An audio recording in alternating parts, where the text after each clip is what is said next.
Hi everyone and welcome to one of my first cryptocurrency videos in almost 6 months. I'm more of a passive crypto investor, and since the market has been kind of tanking in the past couple months, but I guess the last 2 weeks it kind of came back, I haven't been making many videos until something happens. So since Binance recently announced that they're exiting Canada, I need a new cryptocurrency exchange. I don't like having all my funds in just one. I need 2 or 3 just to feel more safe in case this happens again. That's where Bitbuy comes in. I actually tried to film this video earlier today, but the air show was going on and I heard the jets coming right through my video, so I scrapped it. I'm doing it all over again. So Bitbuy was launched in 2016. It is actually based out of Toronto and actually right down the street, which is interesting. I wrote down a few points which I'm gonna go over. This video is mainly meant for beginners. If you're an advanced crypto trader, you probably just want to hear the fees and the insurance and then you can move on. But if you're a beginner trader, I will show you how to buy or sell mainly on the app on my phone instead of the desktop, which I don't think majority of beginner investors would be using their desktop, but you could see it, it's the same anyway. A few points I want to go over. I chose this company mainly because of the, I'll say, safety and transparency. I deposited cash, deposited crypto, bought crypto, sold crypto, withdrew crypto, just to see if there's any hidden fees. Everything was as they stated, nothing hidden, everything as advertised, so I was pretty happy. Gonna go over a few items. When I registered, they have a third-party vendor which should automatically authorize you, but they didn't recognize me for some reason, so I had to do the KYC program. Part of the FinTrack program, KYC is Know Your Client. As crypto becomes more accepted worldwide and in Canada, you can't trade in anonymity anymore, so they need documents verifying that you're real. I'll probably put a snippet of the documents they requested. It seems intrusive at first, but it is for your protection. It is part of the government regulations, so just bear with them, I guess. One interesting item, everyone's worried about cryptocurrency exchanges getting hacked. One of their policies, which they've actually proved in 2019, 2020, and 2021 that they've met, is to have 95% of their crypto in cold storage. Cold storage means it's offline, not connected to the internet. Not connected to the internet means it can't be hacked. Lately, I think the last one was done June 2021, and they had 98% in cold storage, which meant if they were hacked, if something were to happen, 1.5%, maybe 2% max would be lost. They also have two-factor authentication, which is pretty standard. What they do offer, they only offer 9 cryptocurrencies now, which I think is fine. I'm only interested in Bitcoin and Ethereum. If you're looking for other cryptos, they will add them eventually, but they're not going to have thousands or hundreds. They're carefully choosing which ones to implement, which I respect, and I guess it makes sense. Looking over some of the fees, which I guess some of the, if you're an advanced trader, probably the most important part, they have maker fees and taker fees. So 0.1% and 0.2%, which is pretty good. Maker if you're providing liquidity in the market, taker if you're taking liquidity away from the market, which is how I understand. If you trade $1,000, the max you will be charged is $2 as part of their commission, which is pretty fair. That's a little lower than some of the other ones I've seen. Some of the other ones I've even created to try to make a review, but then they just didn't pass the test. One negative I'll find, the Interac e-transfer, minimum $50 to deposit, which is fine, but they take a 1.5% fee. I actually have a snippet of their fee somewhere. So I deposited this a few days ago, put in $50, they took out 74 cents, which is the 1.5%. I can only see this fee going down as the company grows and as they gain more economies of scale, and to be more competitive. I do see this going down. I don't see it going up.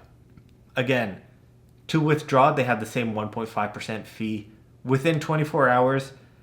Kind of not the best. And I guess I understand withdrawing within 24 hours. Depositing is near instant. It took me 20 minutes, which is a little, they mentioned that is a little longer. They try to have it within 5 minutes. I'm not sure what happened, but my funds are there anyway, which is fine.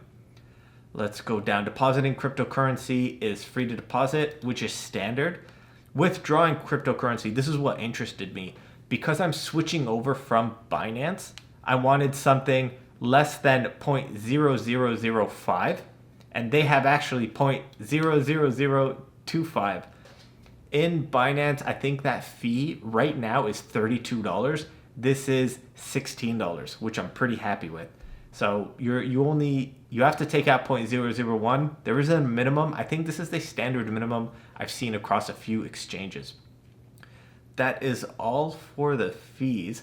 I think I should jump right into their desktop app. I like the look. It is clean, nothing too confusing. If you watch some of my previous videos, I did mention how it can overwhelm beginners. And this is what I like about this. If you're a beginner, they have the express trade. Pretty simple, buy, sell. You can't get any more standard than this. If you want to sell, you just click one button, use available amount. It tells you the fee you're going to be charged. So this is the 0.2%. And since I don't have anything to buy, it's not going to show up, but I'll do that on the app. Pro Trade, as the name says, this is more sophisticated investors.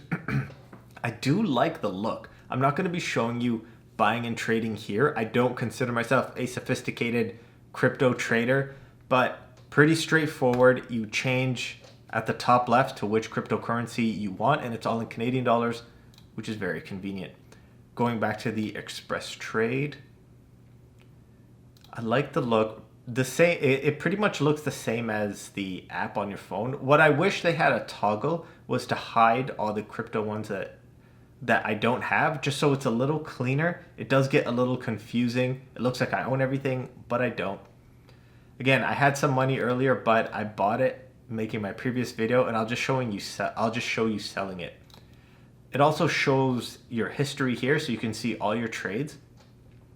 It has your transaction fees as well. This is what I showed a little earlier.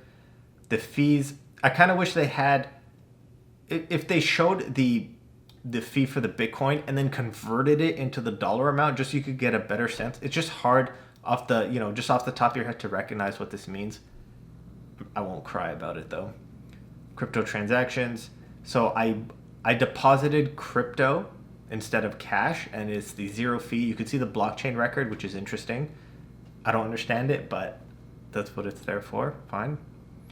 I think I'm gonna go to the app now and just show you a little buying and selling. All right, so this is what the app looks like. Pretty clean, similar to the desktop, but it doesn't have the Pro Trade section. So if you want to withdraw or deposit, you could click the deposit button and you can select what you want. Let's go Canadian dollars. And then it gives you, if you click on e-transfer, which is what I think most people would be doing. If you want a bank wire, minimum 20,000, which is a little lot for my blood.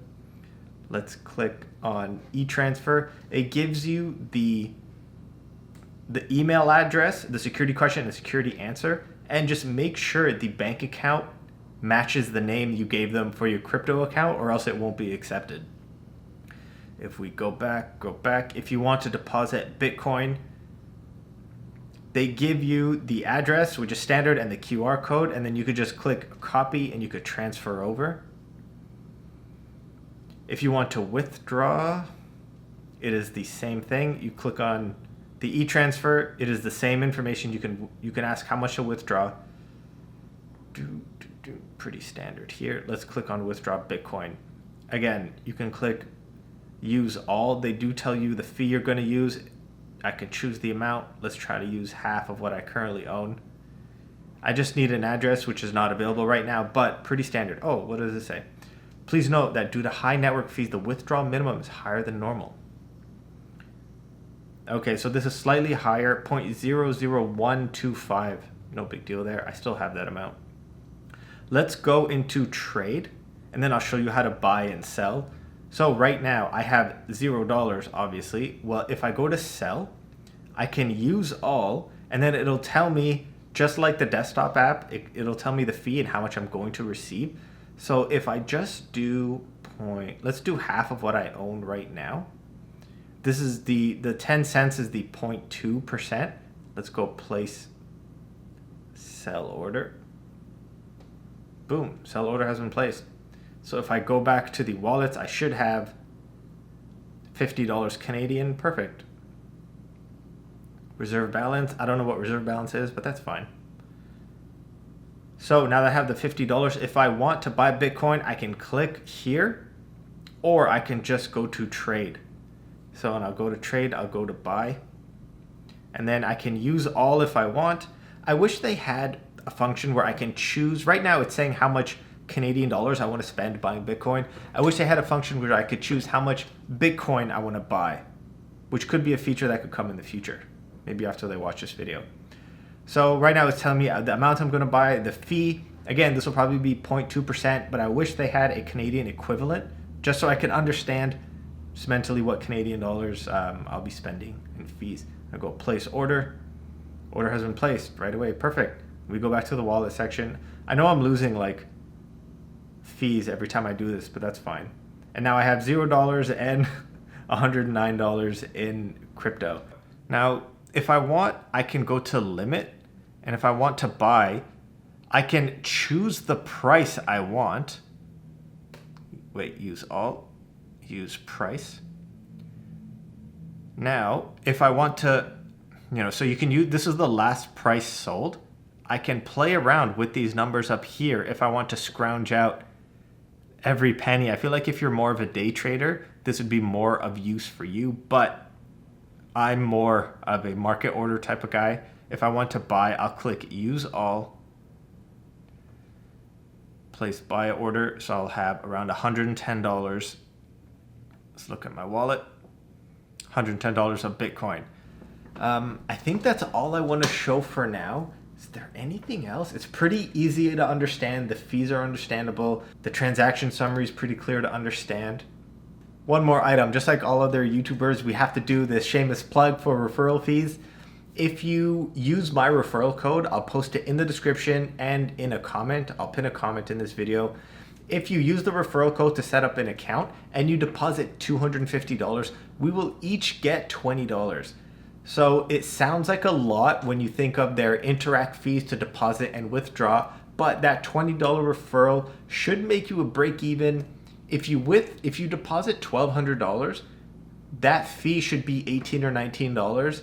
So the referral should bring you break even if you're able to withdraw that much. I know the Interact e-transfer fee is a little high now, but I can only see it going down in the future. I didn't hear that from them, but in order to remain competitive and as the company grows, I do think it will get better.